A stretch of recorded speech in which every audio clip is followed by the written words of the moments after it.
हां,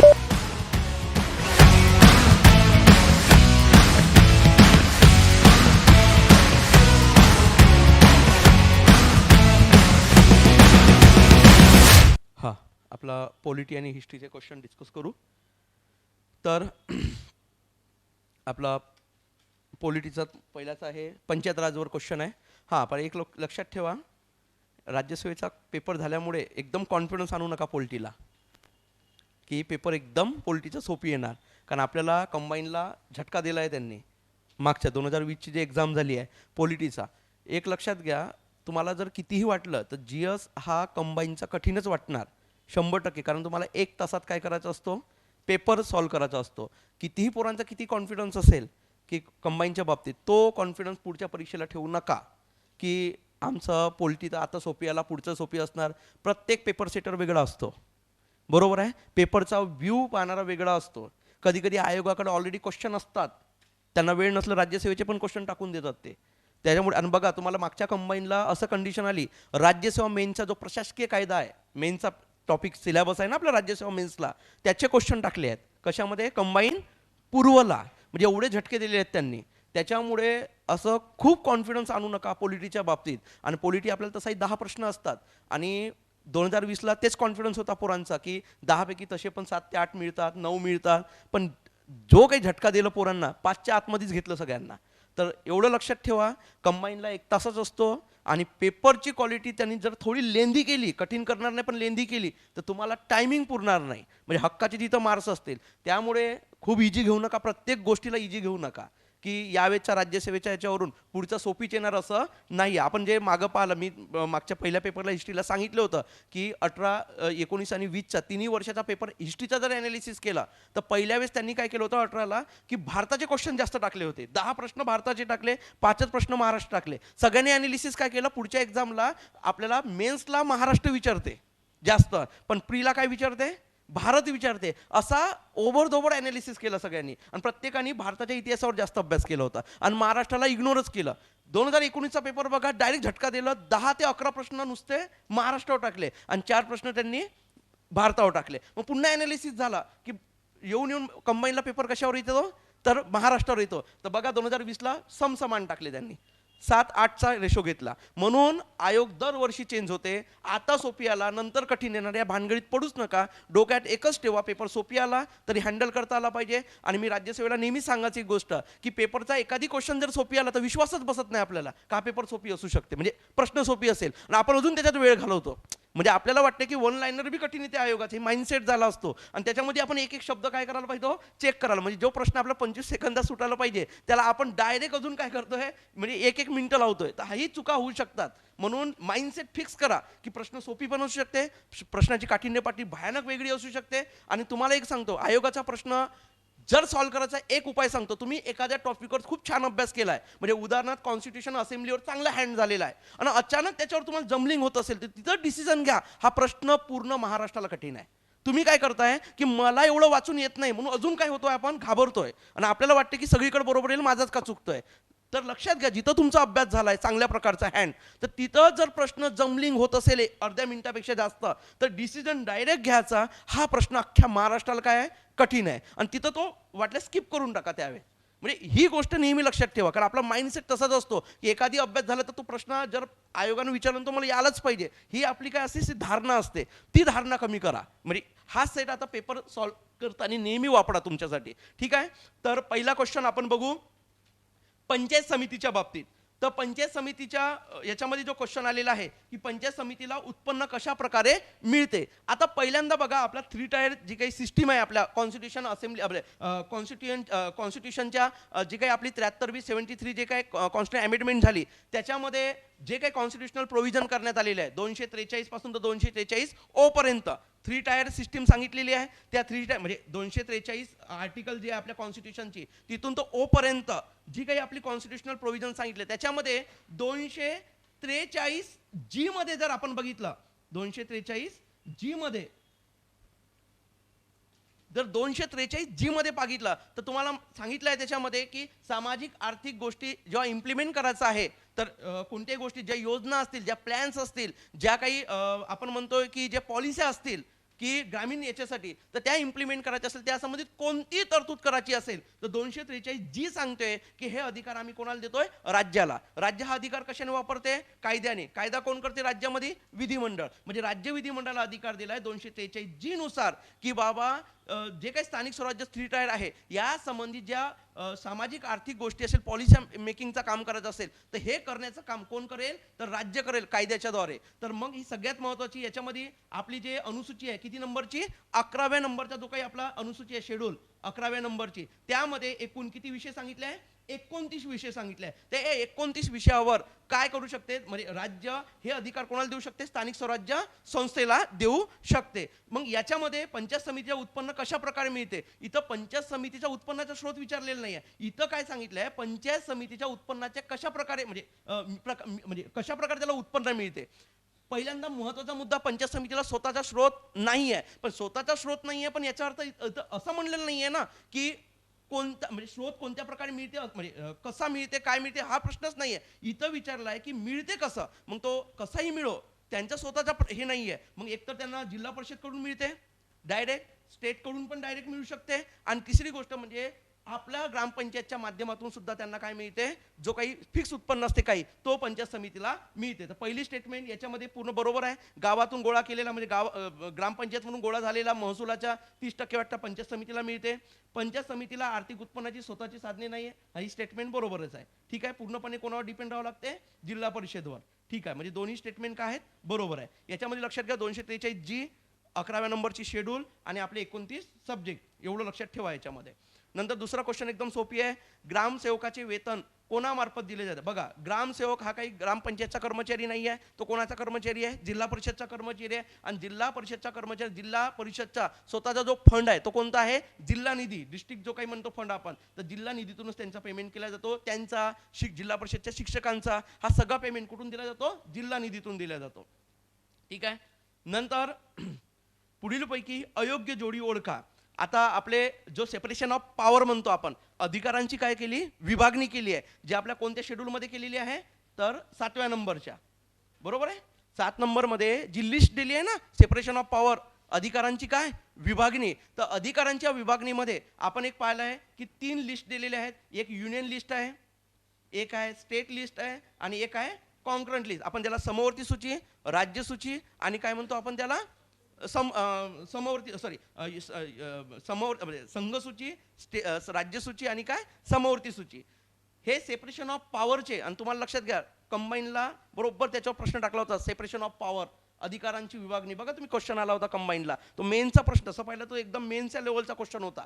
तर लक्षात घ्या शेड्यूल नंबर 7 मध्ये आपण जर बघितलं तर अधिकारांची विभागणी दिलेली आहे.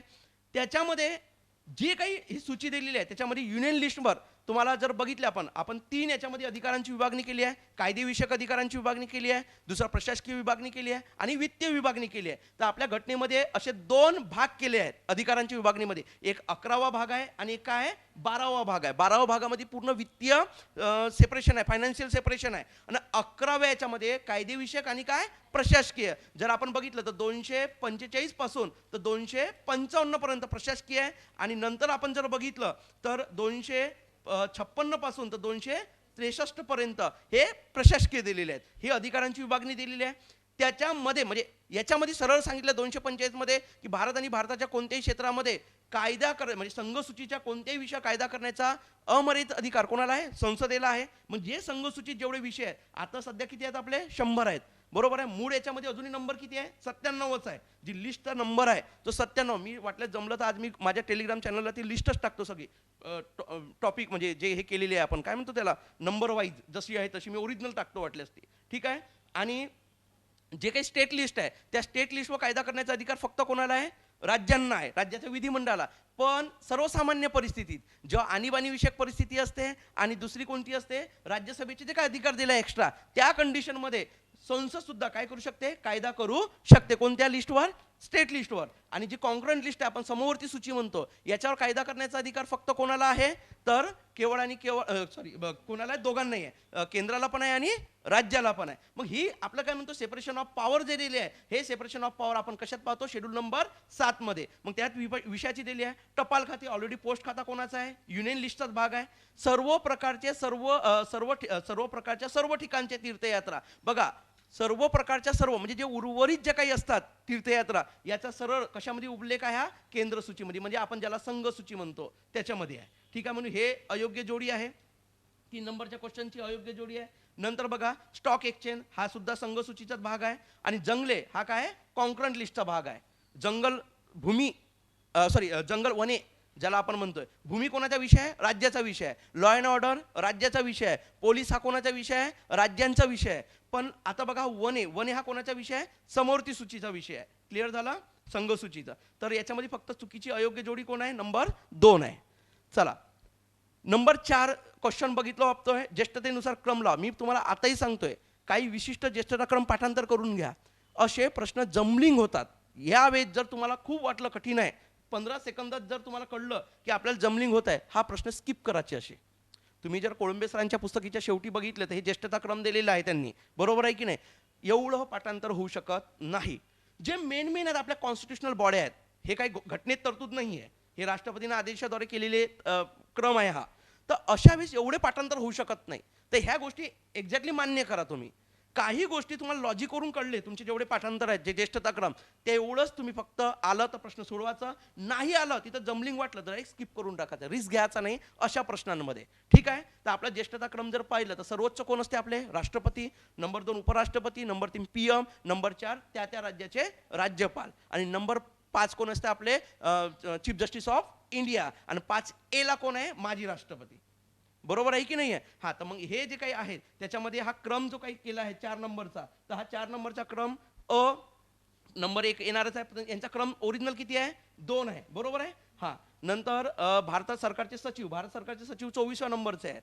तर नंतर राज्यपाल आताच बोललो आपण किती नंबरचे, 4 नंबरचे आहेत, बरोबर आहे की नाही. हा, भारताचे सर्वोच्च न्यायालयाचे न्यायाधीश, इथं चीफ जस्टिस ऑफ इंडिया नाही म्हणलेलं आहे, इथं काय म्हणलं आहे, इतर न्यायमूर्ती. ठीक आहे, आणि चीफ जस्टिस ऑफ इंडिया जे आहेत आपले चीफ जस्टिस ऑफ इंडिया, हे किती नंबरला आहे, 6 नंबरला. आणि भारताचे महान्यायवादी आहे हे किती नंबरला, 11व्या नंबरला आहे. आणि आता जर आपण बघितलं तर 9A मध्ये जर बघितलं तर आपले UPCचे चेअरमन, आपलं कोण म्हणते इलेक्शन कमिशन ऑफ इंडिया, बरोबर आहे, आणि आपलं कोण ते कॅग, हे सगळे 9A मध्ये येतात. नाही तर कधी कधी काय होते, महान्यायवादीने आपण त्यांची लिस्ट एकाच याच्यात टाकू शकतो, हे कन्फ्युजन होऊ शकते. ठीक आहे, तर याच्यानुसार हा क्रम लावायचा होता. तर याचा योग्य क्रम अ क ड ई ब असं आहे. ठीक आहे, हा रट्टावाला कार्यक्रम आहे. हा, नंतर क्वेश्चन नंबर 5, 1909च्या कायद्याचे वैशिष्ट्य नसलेला पर्याय निवडा. म्हणजे वैशिष्ट्य नसलेला पर्याय निवडा. तर हा कायदा मोर्ले मिंटो कायदा म्हणून ओळखले जातो, बरोबर आहे. मोर्ले हा भारत मंत्री होता, मिंटो हा काय होता, आपला भारताचा गव्हर्नर जनरल होता, व्हाईसरॉय होता, ओळखला जातो, बरोबर आहे.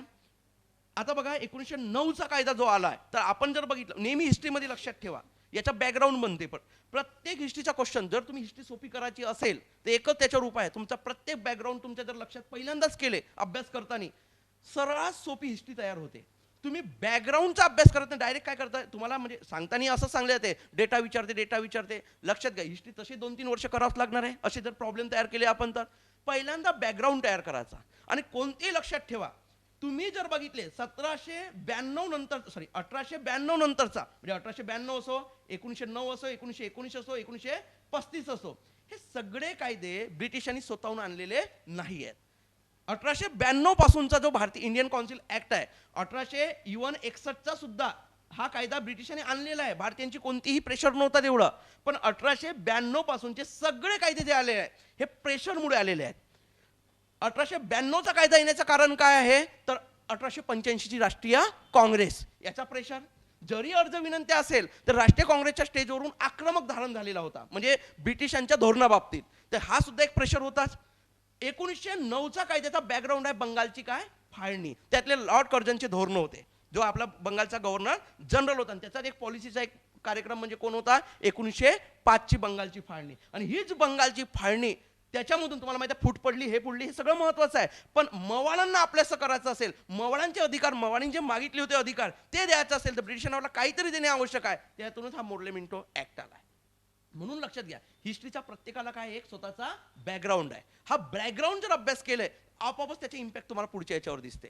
नुसते एखादी व्यक्ती आला आणि त्याचा खूप अभ्यास पाठांतर केला, हा करावंच लागणार आहे, हे खूप इम्पॉर्टंट आहे. पण प्रश्न उद्या फिरवले नाही तर तुम्हाला हीच गोष्ट तुम्ही सगळे तयार राहायला पाहिजे. तुम्ही एका पेपरवरून ॲनालिसिस करू शकत नाही की पेपर सोपी होता, एक राज्यसेवेचा का सोपी आला ना. आयोग तसे करणारच कार्यक्रम 2011ला हा कार्यक्रम केलेला होता, असं सोपी म्हणलं होतं आणि 12ला एवढा मोठा झटका दिला होता.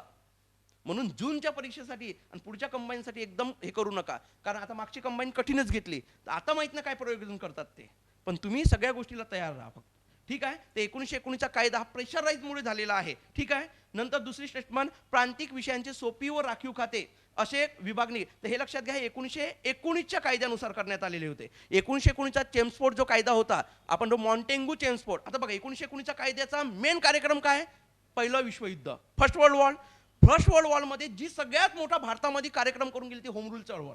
भारतामध्ये होम रूल, बरोबर आहे की नाही? याचा प्रेशर एवढा भयानक पडला आणि याच्यातूनच पहिल्या महायुद्धाचा जो काही मध्याचा काळ होता याच्यात खूप बॅकफुटला आली होती. कोण? ब्रिटन. आणि त्यात मेसोपोटेमियाचा प्रकरण घडला होता, सैनिकांचा मृत्यू खूप मोठा झाला होता आणि त्याला जबाबदार कोणाला पकडलं होता? भारतातल्या गव्हर्नर, म्हणजे भारताचा भारत मंत्रीला. आणि त्यावेळेस भारत मंत्री होता चेंबरलेन्स होता.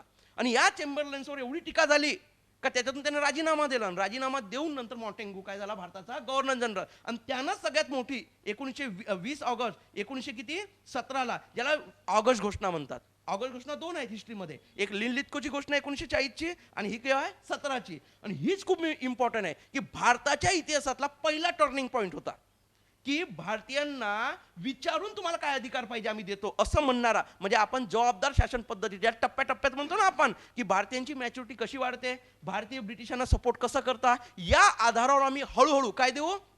भारतीयांना अधिकार देऊ. जबाबदार म्हणजे काय? खाते आहेत, जे डिपार्टमेंट आहे, हे डिपार्टमेंट भारतीयांना देणार आणि भारतीय त्यांच्या डिपार्टमेंटसाठी स्वतः काय असणार? जबाबदार असणार. तेव्हा त्याला म्हणलं जाते जबाबदार शासन पद्धती, बाकी दुसरं काही नाही येते. तर ही जबाबदार शासन पद्धती पहिल्यांदा 1919च्या कायद्याने आणली आणि त्याचा मेन बेस बनला 20 ऑगस्ट 1917ची काय? मॉन्टेंगूची ऑगस्ट घोषणा. मग ही ऑगस्ट घोषणा कळली तर 1919चा कायदा कळते. आणि 1917ची जे ऑगस्ट घोषणा ही कळायची असेल तर पहिलं महायुद्ध मेसोपोटेमियाचं प्रकरण कळावं लागते. म्हणजे बघा, मी तुम्हाला काय म्हणतो, हिस्ट्री असं केलं तर सगळं सोपी जाणार. नाही तर तुम्ही महाराष्ट्र संदर्भ किती वाचत राहणार, किती काय करत राहणार, तुमचा एक जमलिंग पर्याय करणारच आयोग. आणि आयोग आपल्यापेक्षा लई हुशार आहे. आयोगाची मॅच्युरिटी भयानक मोठी आहे, किती कोणी टीका केली तरी. बरोबर आहे की नाही? आपली जिथून अक्कल थांबते तिथून कोणाची चालू होते? आयोगाची सुरू होते. म्हणून पहिला विश्वास आयोगावर ठेवा. ठीक आहे. 5, या कायद्यान्वये पहिल्यांदाच भारतीयांना व्हाईसराय व गव्हर्नर जनरल यांच्या कार्यकारी मंडळात सहभाग करण्याची काय मिळाली? तरतूद. पहिल्यांदा आता व्हाईसराय आणि त्याची जी कार्यकारी होती गव्हर्नर जनरल इन काउन्सिल. आता गव्हर्नर जनरल इन काउन्सिल पहिल्यांदा कुठे केव्हा सुरू झाली? 1773लाच, पहिल्या रेग्युलेटिंग ॲक्टनुसार जेव्हा चालू झाला. तिथून जी होती संख्या वाढत गेली. पहिले 1+4 होती, पुन्हा पिट्स इंडिया ॲक्टनुसार 1+ किती झाली? 3 झाली, पुन्हा 1+4 झाली 1813च्या कायद्यानुसार. मग ते वाढत वाढत गेली. मग 1833 नुसार पहिला लॉ मेंबर आला. सॉरी, 1+4 केव्हा झाली? 1833ला लॉ मेंबर, ॲडिशनल मेंबरची जी पद्धत आली आणि तिथूनच खरी आपल्या पार्लमेंटरी सिस्टीमला काय झाला? उदय झाला, लॉ म्हणजे लॉ मेकिंगचे काम करायला. तर हीच कंडिशन जे आहे, तर आपण जर बघितलं तर गव्हर्नर जनरल इन काउन्सिल म्हणजे मेन गव्हर्नमेंट यांची काम करण्याची. इथं भारतीयांना प्रवेशच नव्हता. जी होती ते सगळे ॲडिशनल मेंबर्स होते. भारतीयांचा जो सहभाग वाढत होता तो ॲडिशनल मेंबर्स म्हणून वाढत होता. तर याच्यामध्ये जर सगळ्यात बघितलं आपण तर 1+ जे काही होते नंतरचे मेंबर, तर याच्यामध्ये पहिल्यांदा SP सिन्हांना 1908ला काय करण्यात आली होती? गव्हर्नर जनरल इन काउन्सिलमध्ये सदस्यत्व. तर ही स्टेटमेंट बरोबर आहे. म्हणजे अ आणि क जो काही पर्याय असेल तो काय आहे? बरोबर आहे. कोणता? सॉरी, आपल्याला काय विचारलं आहे? अयोग्य नसलेला. सॉरी, मी सगळे योग्य करून ठेवलं. हां, काय म्हणतो? फक्त ब चुकीचा आहे. चला नंतर अंतरिम सरकारच्या योग्य जोड्या लावा. आता बघा, पहिली गोष्ट, आपली घटना लागू होण्याच्या पूर्वी जर बघितलं तर 2 सरकार आलेले आहेत. एक अंतरिम सरकार आणि एक स्वतंत्र भारताची सरकार. अंतरिम सरकार जी आली ते 2 सप्टेंबर 1946ची आणि 15 ऑगस्ट 1947ली ही पहिली भारताची स्वतंत्र गव्हर्नमेंट, स्वतंत्र भारताची स्वतंत्र गव्हर्नमेंट. दोघांमध्ये तुलना बघितली तर ही सरकार आपली कॉन्स्टिट्यूशन असेंब्ली मधलीच होते आणि ही सुद्धा कॉन्स्टिट्यूशन असेंब्लीमधलेच होते, म्हणजे घटना समिती त्याला म्हणतो. दोन्ही घटना समितीशी संबंधित होत्या दोन्ही सरकार. जेव्हा का आपली घटना समिती अस्तित्वात आली, म्हणजे 9 डिसेंबर 1946ला 9 डिसेंबर 1946ला आली ना पहिली आपली घटना समिती, पहिला अधिवेशन झाला. तत्पूर्वी गव्हर्नर जनरल जो वेवेल होता याने आपल्या भारतीयांना काय दिलं होतं की घटना समितीच्या काही सदस्यांनी, जो मुस्लिम लीग असो का काँग्रेस हो, यांनी स्वतंत्ररित्या एकत्रित्या काय बनवावी, सरकार बनवावी, जी कोणाच्या अध्यक्षतेखाली असेल, व्हाईसरॉयच्या. आपल्या भारताच्या पंतप्रधान आहे, भारताच्या पंतप्रधानांची पहिली अध्यक्षतेखाली जी सुरू झाली ती केव्हा झाली, 15 ऑगस्ट 1947ला. तर ह्या जी अंतरिम सरकार आहे तिचा कॅबिनेट हे सांगितलेलं आहे. तुम्ही दोन्ही गोष्टी, ह्या गोष्टी मला नेहमी म्हणणं, मी वर्गात शिकवताना तेच सांगत होतोय की अंतरिम सरकारचा मंत्रिमंडळ आणि स्वतंत्र भारताचा मंत्रिमंडळ हे रट्टा मारून टाका, याला कन्सेप्ट नाहीये. हे तुम्हाला पाठांतर करावंच लागेल, आज नाही उद्या. आज नाही केलं तर उद्या करावंच लागेल. आणि असे प्रश्न सुटतात तर लगेच वाईट वाटते. नंतर भविष्यात तुमचा जेव्हा अभ्यास वाढत जाते ना तेव्हा वाईट वाटते की असे प्रश्न का सुटतात. तर सगळ्यात महत्त्वाची गोष्ट आहे, हे अंतरिम सरकार आणि स्वतंत्र भारताची सरकार आणि 1952ची पण पहिली आपली घटना लागू झाल्यानंतरची पहिली सरकार, हे जर पाहिलं आपण, तिन्ही मंत्रिमंडळ रट्टा मारून ठेवून द्या. कारण एक जर प्रश्न आला, एक मार्क खूप महत्त्वाचे आहे. ठीक आहे, याच्यामध्ये जो आपल्याला उत्तर आहे, डाक हवाई जो काही डिपार्टमेंट होता त्याचे प्रमुख होते निस्तार, अब्दुल निस्तार, बरोबर आहे. आपले कॉमर्स मिनिस्टर होते, वाणिज्य मंत्री होते आय चुंद्रीगर. ठीक आहे, आणि संरक्षण मंत्री होते आपले बलदेव सिंग, आणि नंतर सुद्धा संरक्षण मंत्री बलदेव सिंगच होते. आणि फायनान्स मिनिस्टर लियाकत अली खान, हे मुस्लिम लीगचे होते, लियाकत अली खान. आणि स्वतंत्र भारताचे पहिले फायनान्स मिनिस्टर कोण होते, आपले षण्मुखम चेट्टी. त्याच्यानंतर कोण झाले, जॉन मथाई, आणि जॉन मथाईच्या नंतर त्यांनी राजीनामा दिला नंतर, आणि नंतर झाले आपले CD देशमुख, तिसरे फायनान्स मिनिस्टर. ते आपले स्वतंत्र भारताचे नंतरचे होते. ठीक आहे, याचा पर्याय नंबर 1, याला रट्टाच मारावा लागेल, दुसरा पर्यायच नाही.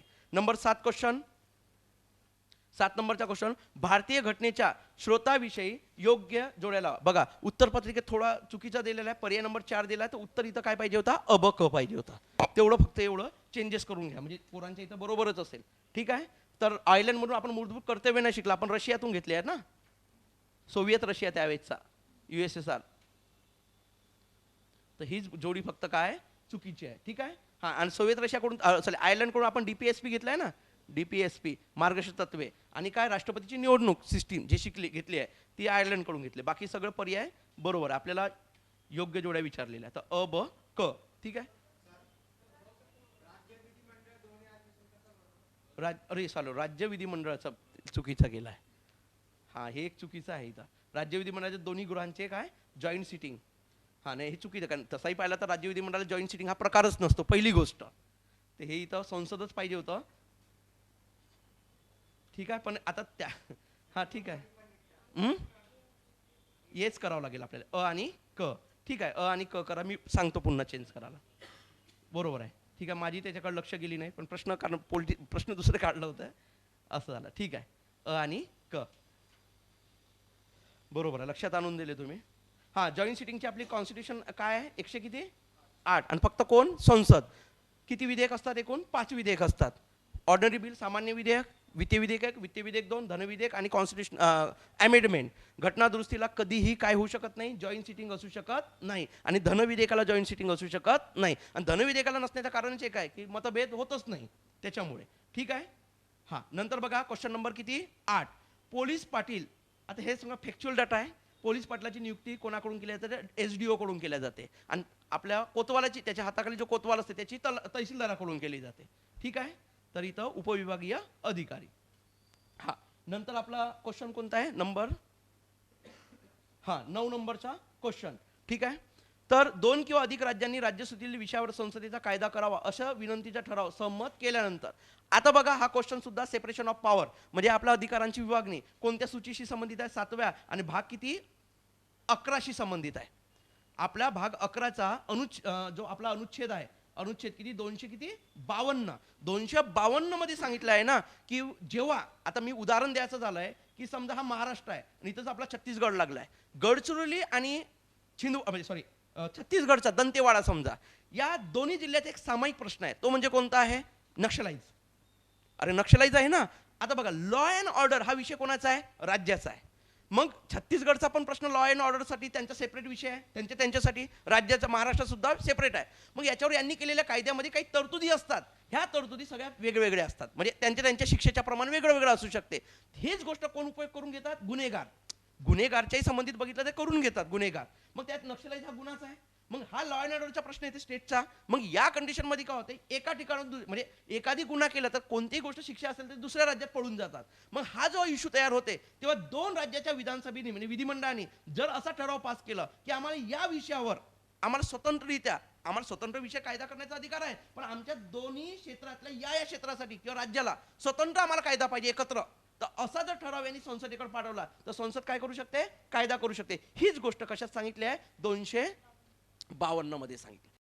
हा काय 9व्या नंबरचा क्वेश्चन आहे, तोच क्वेश्चन आहे. 2 किंवा अधिक राज्यांच्या राज्यसूचीतील विषयांवर कायदा करण्याचा मी उदाहरण दिला फक्त लॉ अँड ऑर्डरचा. ठीक आहे. हा संमत केल्यानंतर काय होते? ज्या राज्यांनी ठराव संमत केला त्याच राज्यांना हा कायदा लागू होते. बरोबर आहे, तेवढ्याच राज्यांना लागू होते. समजा महाराष्ट्र आणि छत्तीसगडनं केलं तर महाराष्ट्र आणि छत्तीसगडसाठीच लागू होते, इतर राज्यांना लागू होत नाही. त्यामुळे ब नंबरचा क्वेश्चन हा चुकीचाच ठरेल. अशा कायद्यात राज्य विधिमंडळ दुरुस्ती इथं एकदा संसदेने त्याच्यावर कायदा केला तर दुरुस्ती राज्य कधीच करू शकत नाही. सगळं डिपेंड कोणावर जाते? संसदेवर जाते. त्यामुळे हे चुकीचंच आहे. आणि वन्यजीव अधिक 1972चा या पद्धतीने करण्यात आलं. बरोबर आहे, वन्यजीव संरक्षण जो कायदा होता तर हा कायदा याच कंडिशन आता पेनच्या बाहेर कुठं आहे? महाराष्ट्रात पण आहे आणि MP मध्ये पण आहे. म्हणजे जेव्हा हे वाघाला काही माहित नसते कोणत्या राज्यात चाललो आपण, ना त्याला बफर झोन माहिती असते ना त्याला कोअर झोन माहिती असते. बरोबर आहे की नाही आहे? मग या कंडिशनसाठी हे जे काही आहेत कायदा, हा त्याचं एक उत्तम उदाहरण आहे. ठीक आहे. अ आणि ड योग्य. हा त्यानंतर 10व्या नंबरचा क्वेश्चन, हा नंबर नेहमी लक्षात घ्या. हा क्वेश्चन आयोग दरवर्षी एक ना एक वर्ष सोडून प्रश्न विचारतेच लॅब्सवर. म्हणजे तुम्हाला माहिती आहे आपल्या इथं 2 हाऊस आहेत, त्यापैकी लोकसभा फक्त काय होते? डिझॉल्व्ह होते, म्हणजे विसर्जित होते. लोकसभा विसर्जित होते ना फक्त. मग त्यावेळेस विधेयकाचा प्रश्न बघा, दरवर्षी आपले किमान 2 अधिवेशन भरणे हे घटनेत सांगितलेलं आहे. सेशनचा आणि विधेयक लॅप्स होण्याचा काही संबंध आहे का? काहीच नाही. या अधिवेशनात नाही झाला तर पुढच्या अधिवेशनात मांडल्या जाऊ शकते.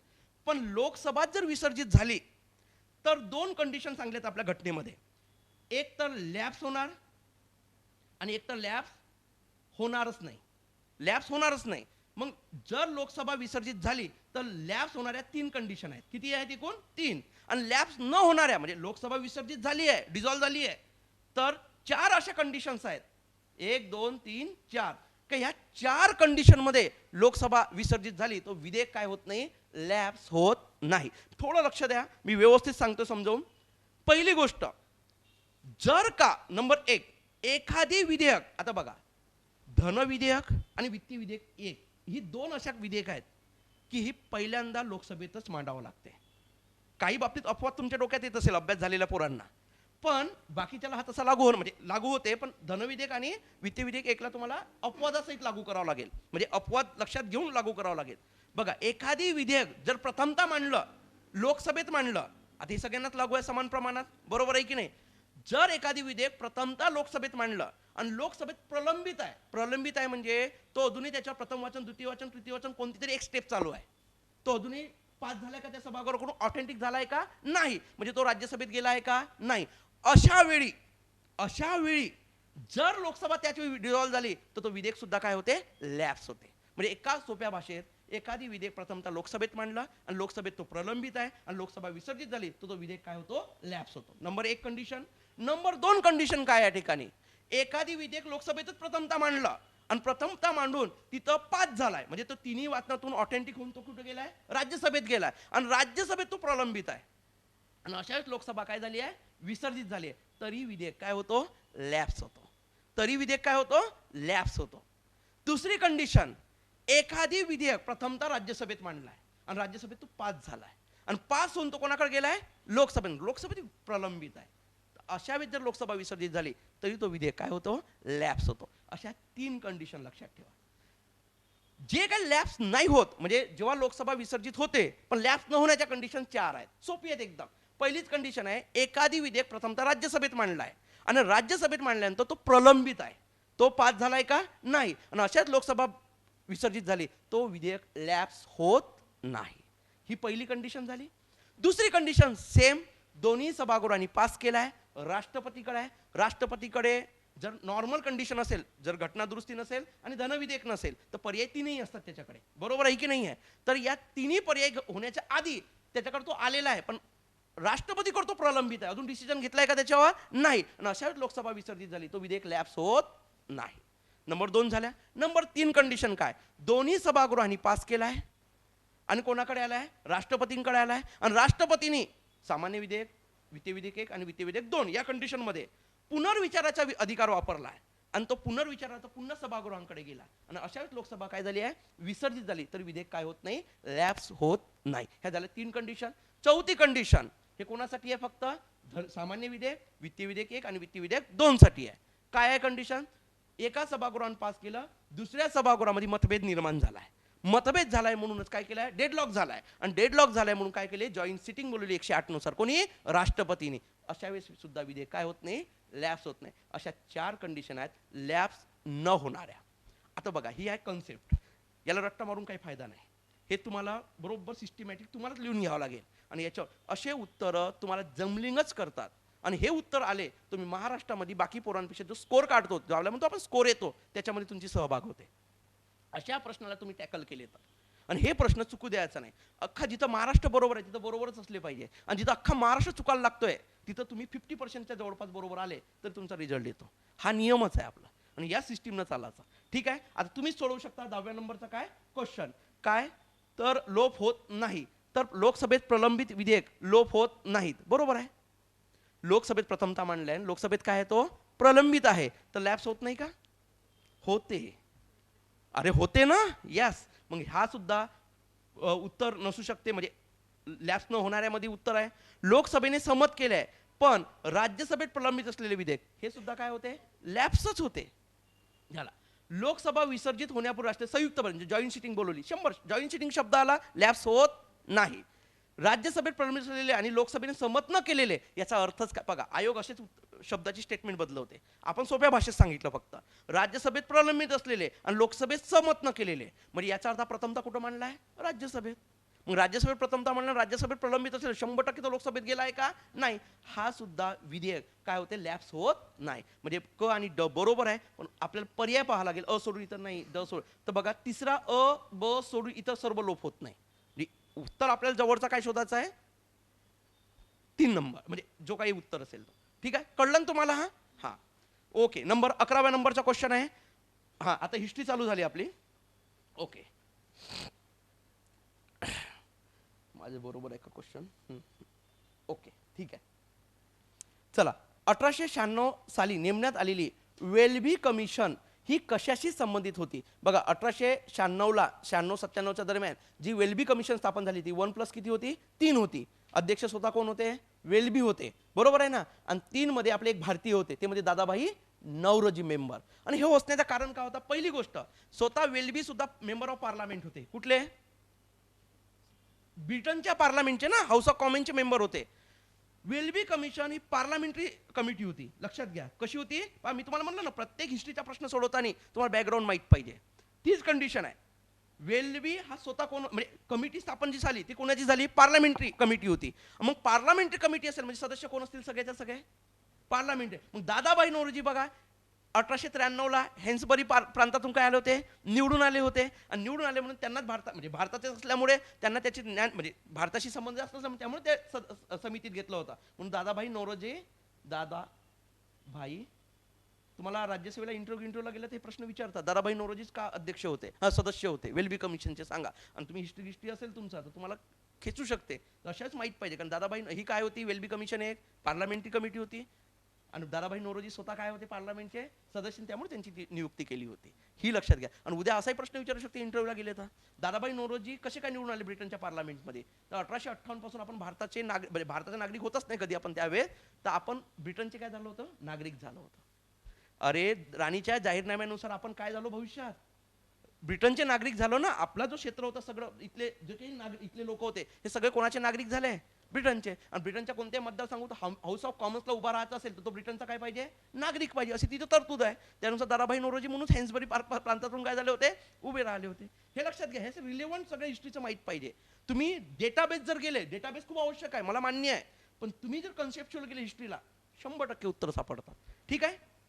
चला, तर हे होते. आणि तुम्हाला माहित आहे ही जेव्हा भारतात आली होती, तर आल्यानंतर भारतीयांच्या मुलाखती घेतल्या, जे तज्ज्ञ लोक होते भारतातले, त्यातले काँग्रेस, राष्ट्रीय काँग्रेसचे लोकांच्या पण मुलाखती घेतल्या. त्याच्यामध्ये सुरेंद्रनाथ बॅनर्जी, नामदार गोखले, बरोबर आहे की नाही, अय्यर का कोण होते अजून, आणि दिनशा वांचा. आता तर राज्यसभेला प्रश्न पण आला दिनशा वांचावर, बरोबर आहे. तर हे दिनशा वांचा या लोकांनी या कमिशन समोर काय दिली होती, साक्ष दिली होती. हे लक्षात ठेवा. आणि कशासाठी होती, भारतातील जमा खर्चाच्या तपासणीसाठी होती.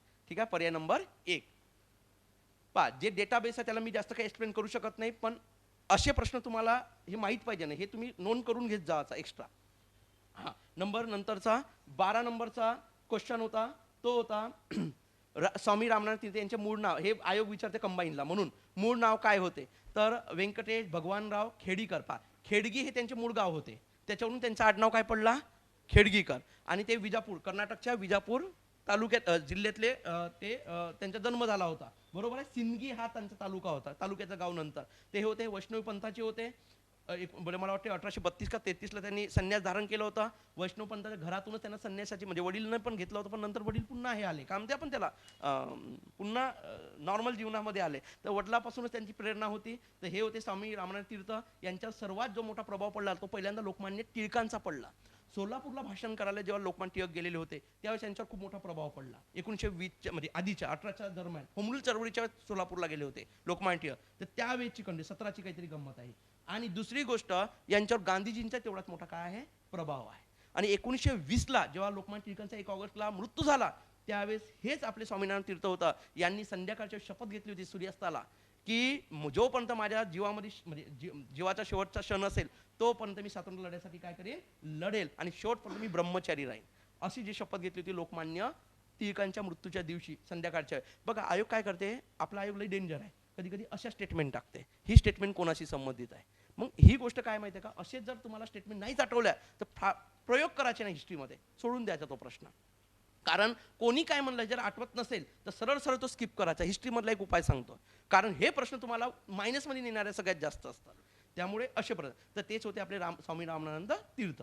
हां, नंतर आपला क्वेश्चन नंबर किती आहे, 13 आहे क्वेश्चन नंबर. ठीक आहे, तर हे आणि लक्षात घ्या, यांच्या मी ते विश्लेषणामध्ये टाकलेले आहेत बहुतेक. विजन हे त्यांनी काय केले होते, साप्ताहिक सुरू केले होते. ठीक आहे, नंतर क्वेश्चन नंबर काय आहे, 13. कामागाटा मारू हे जपानी जहाज तात्पुरत्या स्वरूपात भाड्याने कोणी घेतले होते, ते बाबा गुरदीत सिंग होते. कोण होते, गुरदीत सिंग. हा, तर हेच होते गुरदीत सिंग, आणि हे जपानी जहाज होते.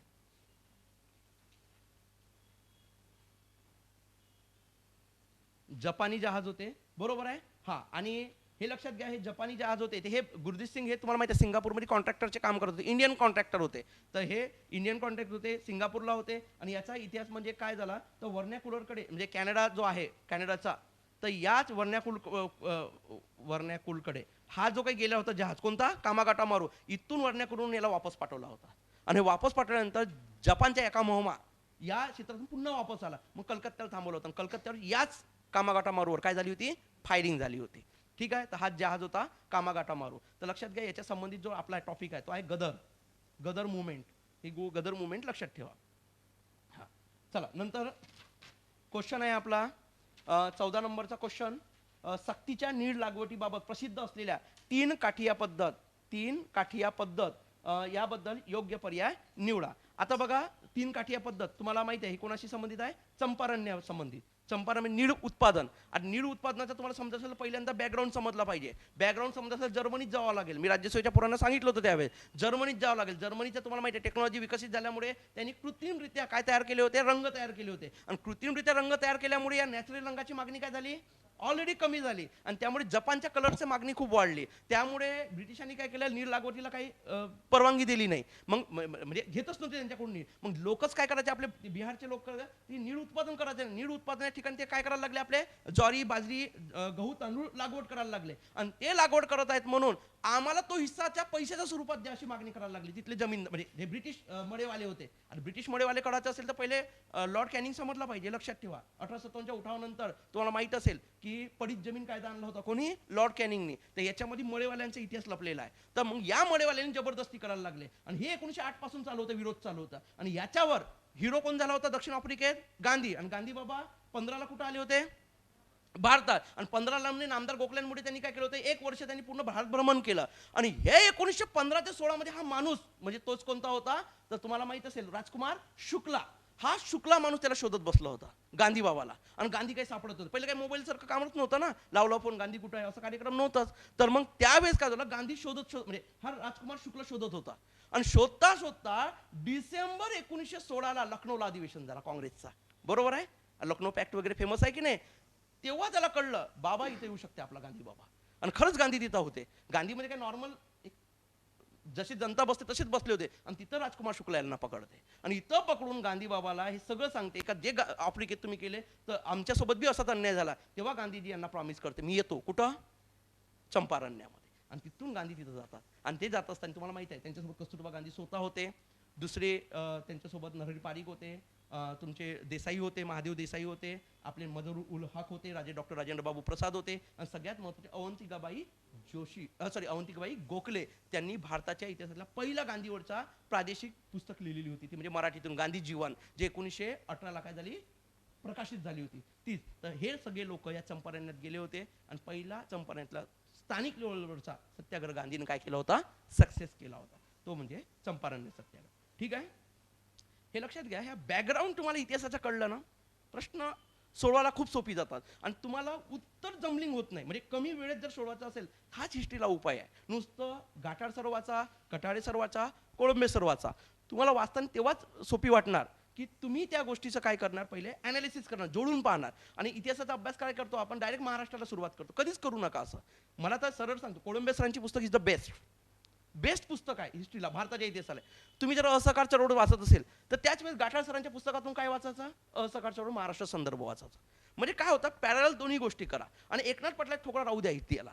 म्हणजे मी तुम्हाला सांगतोय, एकनाथ पटला ठोकळा कोणी किती हे करत असतील, पण तुम्ही किती इतिहासाचा अभ्यास करा, पण एकनाथ पटला ठोकळ्यामध्ये वन लाईनर चांगले आहेत जे तुम्हाला जर पेपर सोपी आला तर त्याला काय होते, उपयोग होते. तर ह्या दोन्ही गोष्टीचा मिक्स करा, वाचा. आणि एकमेव विषय आपला इतिहासाला ज्याला एकापेक्षा जास्त काय वापरावं लागते, बुक्स वापरावं लागले. हाच एक मोठा प्रॉब्लेम आहे. आता रिक्स तुमची आहे, किती घेता तुम्ही.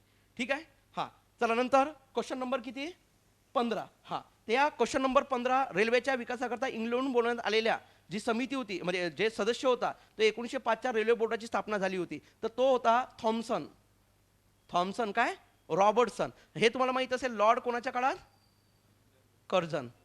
बरोबर आहे ना, लॉर्ड कर्जन 1899ला आला होता ना, ते 1900 किती 5ला. आणि तुम्हाला माहिती असेल रेल्वेचा सर्वात जास्त विकास जर झाला असेल तर कोणाच्या काळात झाला होता, लॉर्ड कर्जनचा. आणि आयोगाचा आवडता गव्हर्नर जनरल कोण, लॉर्ड कर्जन. ते येऊन जाऊन 1 वर्ष गेले का ते याच्यावर येतातच, लॉर्ड कर्जनवर. तर हा लॉर्ड कर्जन थोडं डीपमध्ये करून ठेवा. ठीक आहे, तर हाच लॉर्ड कर्जन होता. याच्या काळात थॉम्सन रॉबर्टसनची समिती स्थापन झालेली होती रेल्वेच्या विकासासाठी. आणि यानंच सांगितलं होतं की रेल्वेचा विकास करताना व्यापारी दृष्टिकोन ठेवा. म्हणजे याने याच समितीने सांगितलं होतं का रेल्वे बोर्डाची स्थापना करा, आणि त्याच्यानुसार रेल्वे बोर्ड स्थापन झाला होता. पण त्यासोबत एक महत्त्वाची शिफारस केली होती. ती म्हणजे शिफारस कोण काय, तर रेल्वेची जे काही विस्तार करतोय आपण त्याच्यामध्ये कोणता दृष्टिकोन विकसित करा, व्यापारी दृष्टिकोन विकसित करा. हेच रॉबर्टसनने सांगितलं होतं. ठीक आहे, चला. नंतर डेटाबेस क्वेश्चन आहे 16 नंबरचा. हिंदू मुस्लिम दोघेही पवित्र गंगा यमुनेच्या पाण्यावर जगतात अशी उपमा कोणी दिली होती. आणि याच माणसाने अजून सांगितलं होता, सुंदर नववधूचे 2 डोळे. बरोबर आहे की नाही, हिंदू मुस्लिम अशी तुलना केली होती. तेच मध्ये कोण आहे, सय्यद अहमद खान, जे 1898च्या दरम्यान त्यांचा बहुतेक मृत्यू झाला होता. 1898ला, बरोबर आहे, दिल्लीत जन्म झाला होता त्यांचा. आणि सर सय्यद अहमद खान हे त्यावेळेचे पहिले व्यक्ती होती मुस्लिम समाजामधले की जे वैज्ञानिक दृष्टिकोन विकसित करण्यावर काय दिला होता, त्यांनी भर दिला होता. बरेली वगैरे तर आपले याचे होते ना, आपले काम तर वहाबी चळवळ. आणि हे देवबंद चळवळीचे होते कोण, बनोत्सी वगैरे. ठीक आहे, मोहम्मद इक्बाल म्हणजे आपला पाक, जो शुद्ध पाकिस्तान आणि पाक म्हणजे शुद्ध, हे जे कन्सेप्ट मांडणार आहे ते कोण आहे, मोहम्मद इक्बाल. ते 1933च्या दशकाच्या नंतरचा आहे. ठीक आहे, नंतर आहे क्वेश्चन नंबर किती, 17. तर क्वेश्चन नंबर, ज्ञानोदय ही नियतकालिका 1842 मध्ये हेनरी विलेंटाईन यांनी सुरू केली होती. बघा, ज्ञानोदय ही ख्रिश्चन मिशनरींची होती. बरोबर आहे. आणि दुसरी गोष्ट, याचे संपादक कोण होते, वीरेश्वर छत्रे होते. संपादक जर विचारलं तर वीरेश्वर छत्रे होते. पण सुरू कोण केला होता, हेनरी व्हॅलेंटाईनना. आणि ख्रिश्चन मिशनरीची होती. आणि ख्रिश्चन मिशनरीची असताना याच ख्रिश्चन मिशनरीने मोठ्या प्रमाणात हिंदू धर्माच्या रूढी प्रथम परंपरावर काय केली होती, टीका केली होती. आणि काही काही गोष्टीवर हिंदू धर्मावरच येत आहे हेच, हाच वृत्तपत्र होतं ज्ञानोदय. आणि यांनाच काउंटर करण्यासाठी तुम्हाला माहित असेल विष्णू शास्त्री ब्रह्मचारी यांनी काय केलं होतं, लिखाण केलं होतं. बरोबर आहे की नाही? आपलं नाव का ते, हा वर्तमान दीपिका, बरोबर आहे. आणि या वर्तमान दीपिकावर ख्रिश्चन मिशनऱ्यांचा जो चाललेला प्रकार आहे याच्यावर काय केलं होतं, सगळ्या गोष्टीचा अनालिसिस केलं होतं आणि टीका मोडून काढलेल्या होत्या. ते होते आपले विष्णू शास्त्री हे. ठीक आहे. नंतर बघा क्वेश्चन, म्हणजे हा पर्याय बरोबर आहे. ब नंबरचा क्वेश्चन बघा, 1789 मध्ये बॉम्बे गॅजेट हे मुंबई प्रांतात सुरू झाले होते. अरे बा, बॉम्बे हेरॉल्डचं रूपांतर कशात झाला होता, बॉम्बे गॅजेटमध्ये. हा थोडा उत्तर काय म्हणजे तुम्हाला वाटत असेल की म्हणजे उत्तर चुकीचा दिला आहे म्हणजे की मध्ये यांनी, तर सगळ्यात महत्वाची यांनी देताना काय दिलं होतं, 1789 मध्ये बॉम्बे हेरॉल्ड नावाने ती स्थापन झाली होती. हिचंच रूपांतर कशात झालं, बॉम्बे गॅजेटमध्ये. तसं पाहिलं तर हा उत्तर बरोबरही यायला पाहिजे, म्हणजे आहे, पण त्यांनी की मध्ये बहुतेक चुकीचं दिलं आहे ना, अ आणि क. पण त्यांनी देताना त्यांचा दृष्टिकोन काय वापरला, तर बॉम्बे हेरॉल्ड म्हणून स्थापन झाली बा, ते बॉम्बे गॅजेट म्हणून स्थापन झालेला नाही, म्हणून त्यांनी हे दिला, त्यामुळे तो चुकीचा दिला असेल. ठीक आहे, काही तुम्ही त्याच्या असं हे करू नका, तुम्हाला वाटते ते करा. त्यांनी प्रश्न काढला त्याच्या व्ह्यूनं काढलेला होता प्रश्न. त्यांनी स्थापन करता, त्यांनी काय केलं, स्थापन करताना नाव काय होतं 1789 ला, बॉम्बे हेरॉल्ड, पण नंतर रूपांतर झालाय काय, बॉम्बे गॅजेट म्हणून, बॉम्बे प्रांतामध्ये. तर ठीक आहे, त्याच्यामुळे तो चुकीचा दिला त्यांनी. हा, स्थापनेपासून केसरी वृत्तपत्राचे संपादक आगरकर होते. 87 ला त्यांनी राजीनामा दिला. हे तुम्हाला आता सगळीकडे पाठांतर याच्यावर काही एक्सप्लेन करू नये. तर ठीक आहे, उत्तर देताना त्यांनी अ आणि क दिलेला आहे. ठीक आहे. हा, नंतर आहे क्वेश्चन नंबर 18, सुधारकाविषय योग्य पर्याय ओळखा, अयोग्य पर्याय ओळखा. सॉरी, नाना जगन्नाथ शंकरशे मुंबईचे शिल्पकार म्हणून ओळखले जाते. बघा, नाना जगन्नाथ शंकरशे 1765 ला मृत्यू झालाय. तर 65 पर्यंत, आता तुम्हाला दोन्ही गोष्टी लक्षात ठेवा, 65 पर्यंत अनभिक्षित सम्राट कोणाला म्हणलं जात होते, नाना जगन्नाथ शंकर शेट यांना. आणि जर म्हणलं तर 15 पर्यंत, नंतर 85 ते 15 पर्यंत म्हणलं तर कोण, फिरोजशाह मेहता. हे दोन्ही बरोबर आहे. बाळशास्त्री जांभेकर यांना मराठी भाषेचे पाणिनी, तर तुम्हाला माहिती आहे मराठी भाषेचे पाणी दादोबा पांडुरंग यांना म्हणले जाते, बाळशास्त्री जांभेकरांना नाही. तर पर्याय नंबर फक्त अ आणि काय ब योग्य आहे. पण अयोग्य विचारलाय आपल्याला, आणि पर्याय नंबर अयोग्यता किती, 3 ना. हा, फक्त काय क. हा, नंतर बघा, कामगारांना वाचा फोडणारी, म्हणजे कामगारांच्या दुःखाबद्दल हे फोडणारे सुखदाय राज्य प्रकरणी निबंध, जे 1800 किती रे 67 ला म्हणजे तयार निबंध लिहिलं होतं 1867 ला. तर हे ग्रंथ कोणी लिहिला, तर विष्णू बुवा काय ब्रह्मचारी. आणि हेच विष्णू बुवा ब्रह्मचारी वैदिक धर्मावर टीकेला उत्तर देण्यासाठी काय मगाशी तुम्ही बोलले ते वर्तमान दीपिका हे सुरू केलेलं होतं. आणि त्याच वेळेस त्यांनी काय केलं होतं, भावार्थ दीपिका 1856 ला काहीतरी ती पण केली होती सुरू. ठीक आहे, ते होती विष्णू शास्त्री बुवा. नंतर बघा क्वेश्चन नंबर 20, एकदम सोपी क्वेश्चन आहे हा. तर मरण स्वस्थ होत आहे हे पुस्तक कोणी लिहिलं, तर बाबूराव बागुल. आणि तुम्हाला माहिती आहे युपीएससीला यांचे एक पुस्तक आहे ऑप्शनलला, ऑप्शनल जो मराठी मागणी घेतं त्याच्यामध्ये आहे मी जात चोरली. तर ठीक आहे, ते यांचीच आहे. नंतर क्वेश्चन नंबर 21, क्वेश्चन नंबर 21 व्यक्ती ओळखा म्हणलं आहे. ते सिंपल आहे, हे सगळे जे काही स्टेटमेंट आहे हे कोणासाठी आहे, नाना पाटील यांच्याबद्दल आहे.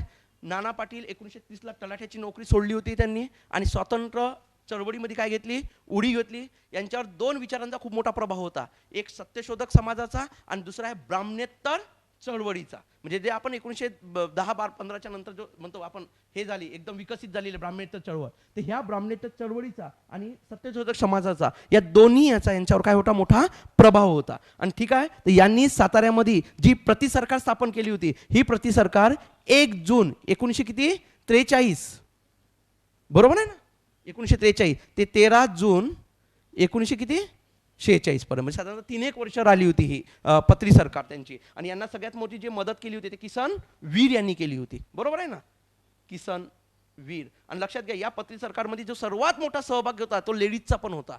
त्यामध्ये ललिताताई पाटील वगैरे ज्या होत्या, लक्ष्मी वगैरे होत्या त्या ताई, तर ह्या सगळ्या यांचा जो सहभाग होता त्या पत्री सरकारमध्ये होता. तेच होते आपले कोण, नानासिंग पाटील. ठीक आहे. हां, नंतर तुम्हाला हे 22चा नंबरचं सगळ्यांना येतेच, महालवारी पद्धत हे ते जे याचं उत्तर विचारलेलं आहे. ठीक आहे, तर हे उत्तर 3 याचा बरोबर आहे. ठीक आहे, 2 1 3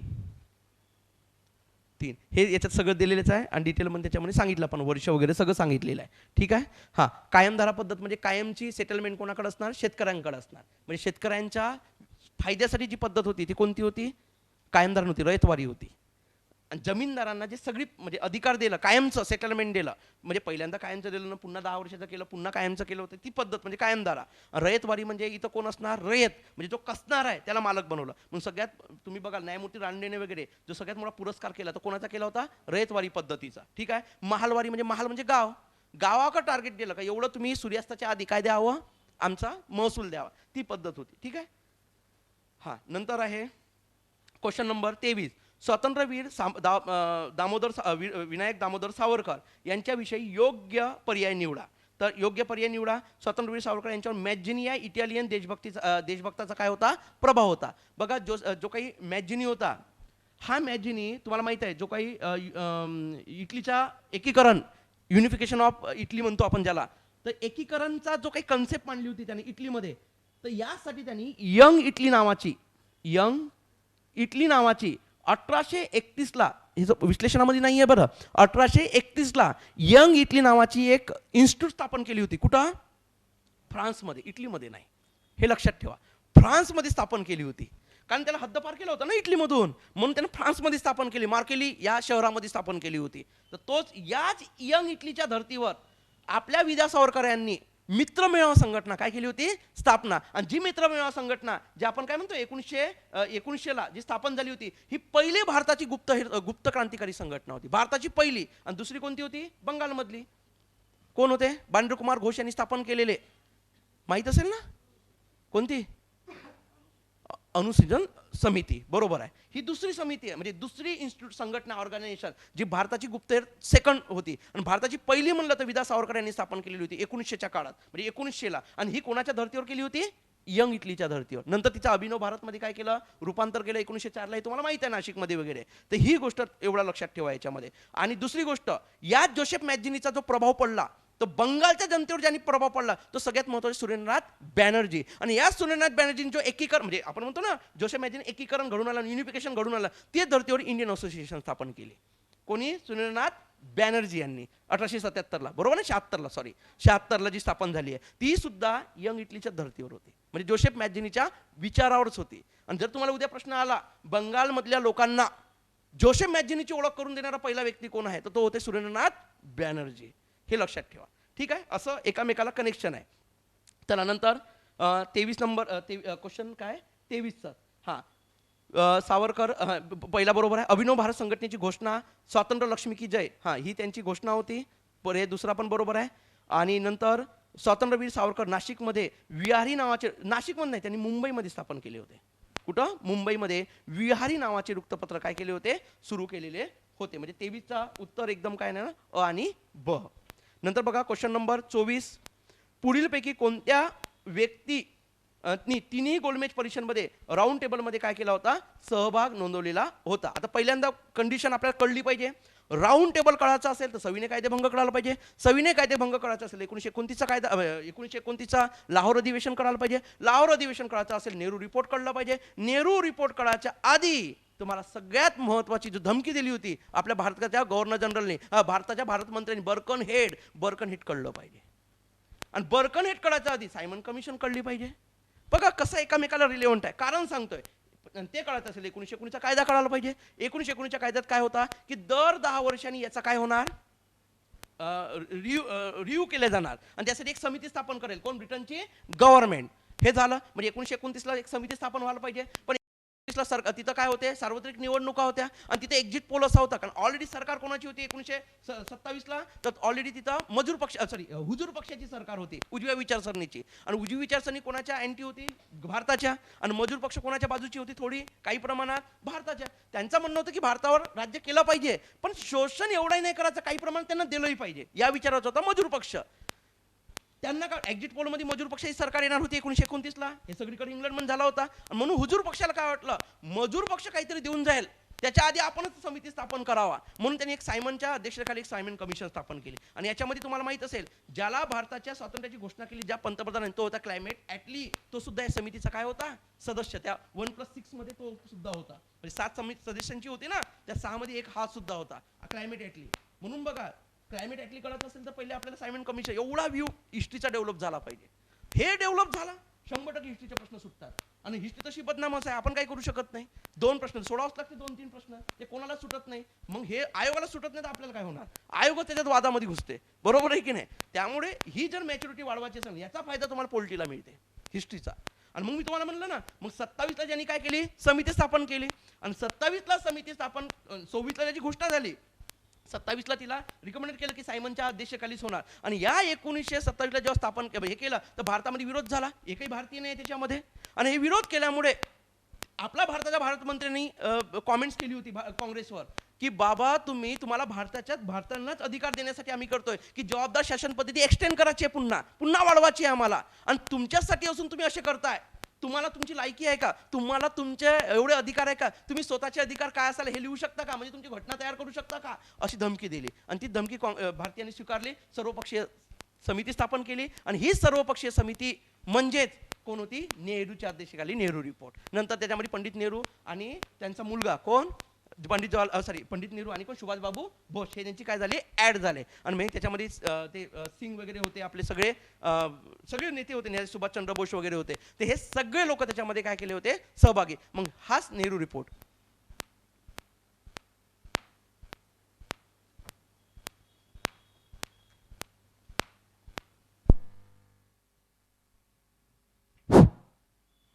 ओके, हा, तर हाच नेहरू रिपोर्ट. मग या नेहरू रिपोर्ट, आणि तुम्हाला नेहरू रिपोर्ट समजलंच पाहिजे, इन डिटेल अभ्यास करायचा. कारण नेहरू रिपोर्ट समजला तर कॉन्स्टिट्यूशनवर जाता येते, 1935च्या कायद्यावर जाता येते. कारण आपल्याला जे फंडामेंटल राईट्स मिळाले ना, पहिल्यांदा फंडामेंटल राईट्सचा भारतीयांनी उल्लेख केला, जो सुरुवात झाली ते कुठे झाली, नेहरू रिपोर्टमध्ये, की फंडामेंटल राईट्स असले पाहिजे नागरिकांना.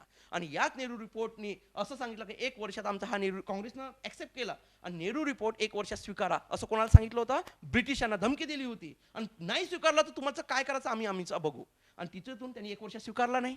काँग्रेसनं लाहोर अधिवेशनाच्या आधी 1928च्या कलकत्त्याला अधिवेशन झाला होता, जे स्वतः कोण होते अध्यक्ष, तेच होते कोण, आपले नेहरू, कोण आपले मोतीलाल नेहरूच होते. आणि याच मोतीलाल नेहरूंच्या अध्यक्षाने जो कलकत्ता अधिवेशन झाला, त्या अधिवेशनामध्ये असं सांगण्यात आलं 1 वर्षात जर ब्रिटिशांनी स्वीकारलं नाही, पुढे भविष्यात काय करायचं आम्ही आमचं ठरवू. आणि बरोबर 1 वर्षांनी कोणतं अधिवेशन होते? लाहोर अधिवेशन. आणि लाहोर अधिवेशन म्हणजे 1 वर्ष पूर्ण होते. आणि इथंच ठरवलं जाते आता वसाहती अंतर्गत स्वराज्य नाही, आता आम्ही पूर्ण टार्गेट ठेवू काय, पूर्ण स्वराज्य.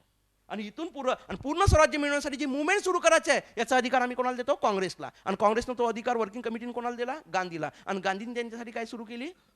भारतासाठी सविनय कायदेभंग. म्हणजे कायमस्वरूपी जे भारतामध्ये राज्य करते कोण? ब्रिटिश. कशाने करते? कायद्याने, रूल ऑफ लॉ. आपण रूल ऑफ लॉ कोणाकडून शिकलोय? ब्रिटिशांकडून शिकलोय ना, कायद्याचे राज्य. मग ही कन्सेप्ट त्यांच्याकडून घेतली आपण. आणि ही म्हणजे नंतर सांगितलं मग यांचे कायदेच आपण स्वीकारायचे, म्हणजे ऍक्सेप्ट करायचे नाही. आणि तोडाचे, मग तोडाचे कसे? अहिंसक, म्हणजे हिंसक तोडाचे का नाही, तर आपण अहिंसक तोडू, म्हणजे विनयशीलपणे तोडू, म्हणजे ती सविनय कायदेभंग. आणि हीच सविनय कायदेभंग ब्रिटिशांना वाटलंच नव्हती, एवढी एक्सटेंड झाली. आणि एवढं झाल्यानंतर प्रेशर पडलाच. आणि हेच प्रेशर पडून ब्रिटिश मजूर पक्ष, खरंच जे एक्झिट पोल आला त्याच्यानुसार मजूर पक्ष काय झाला, ब्रिटनमध्ये आला. आणि याच मजूर पक्षाचा पंतप्रधान कोण झाला?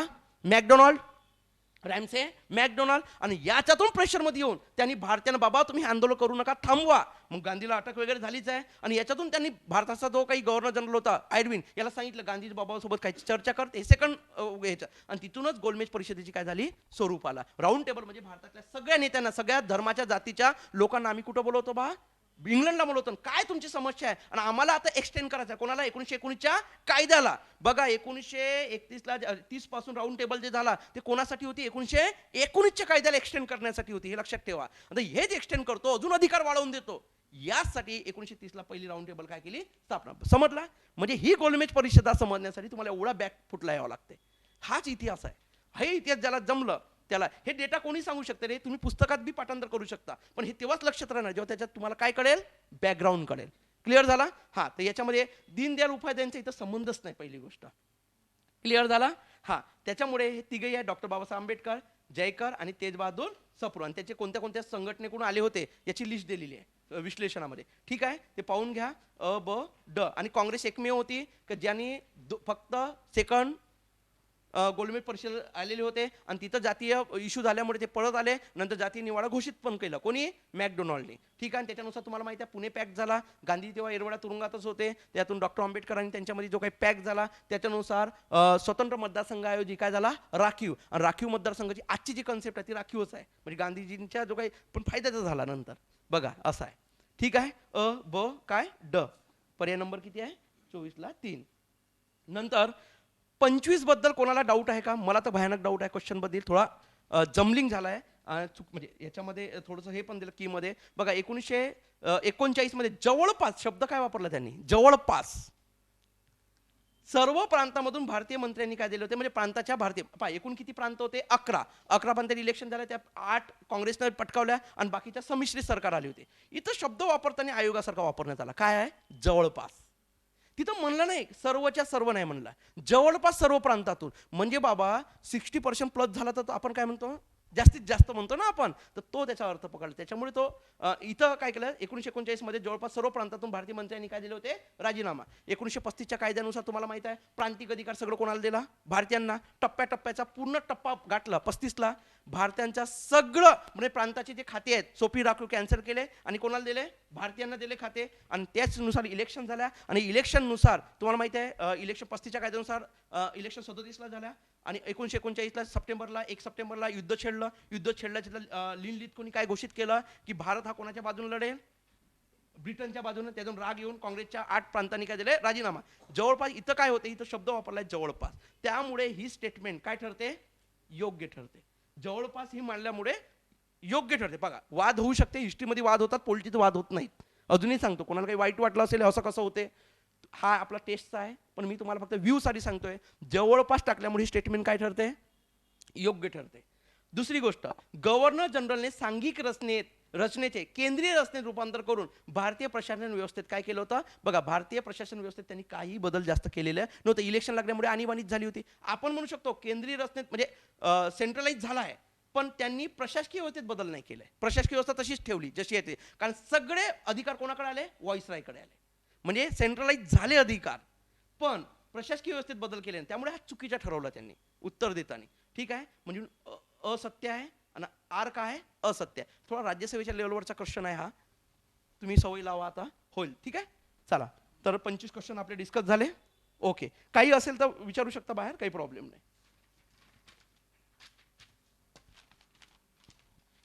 थँक्यू.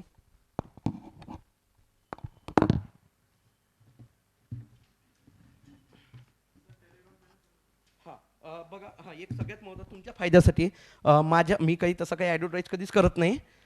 मी रोज आता सध्यानंतर 400 ते 500 क्वेश्चन झाले महाराष्ट्राच्या इतिहास. मी गाठाड सर आणि YCM रोज क्वेश्चन टाकतो 5 ते 10. आतापर्यंत 400 प्लस झाले बहुतेक क्वेश्चन, 400 काहीतरी. मी रोज महाराष्ट्र करतो. तुम्ही जुने गेले, तुम्ही नुसते जर वेळ भेटला नाही तर क्वेश्चन जरी पाहिले तरी तुम्हाला महाराष्ट्र इतिहासावर मी ते सिरीजच चालू केली होती 2-3 महिन्याआधी, कंबाईनसाठीच खास आणि राज्यसेवेसाठी. तर म्हणजे राज्यसेवा मेन्स असल्यामुळे मी महाराष्ट्राचे जास्त टाकत होतो. तर मी पोलिटीचे पण टाकणं सुरू करणार आहे आता. पण महाराष्ट्र इतिहासावर तुम्ही जुने जर क्वेश्चन बघितले आपल्या टेलिग्राम चॅनलला, सगळे तुम्ही जमलं तर वाचून काढा. लिहायला वेळ नाही आहे, पण तिथं उत्तर येतातच तुम्ही क्लिक केल्यावर, तर ते मिनिमम रिकॉल होतील. तर आपला चॅनलचा जो आहे तो आहे @polity, ही लिंक आहे @polity सचिन. पण आपल्या चॅनलचं नाव आहे polity history law by Sachin Shende, अशी ही चॅनलचं नाव आहे. ठीक आहे, तर हा चॅनल तुम्ही वाटलं सबस्क्राईब करा, नाही करा तर तुमचा प्रश्न आहे, पण याच्यावरून तुम्ही क्वेश्चन रोज हे करा. ठीक आहे, रोज क्वेश्चन 400 ते 500 क्वेश्चन झाले आणि मी असे कसे क्वेश्चन टाकले नाहीत तुम्हीच पाहू शकता. मी राज्यसेवा मेन्सवाल्यांसाठी खास केले होता तो प्रोजेक्ट, त्याच्यातून हे क्वेश्चन रोज क्वेश्चन टाकलेले आहेत. ठीक आहे, चालेल.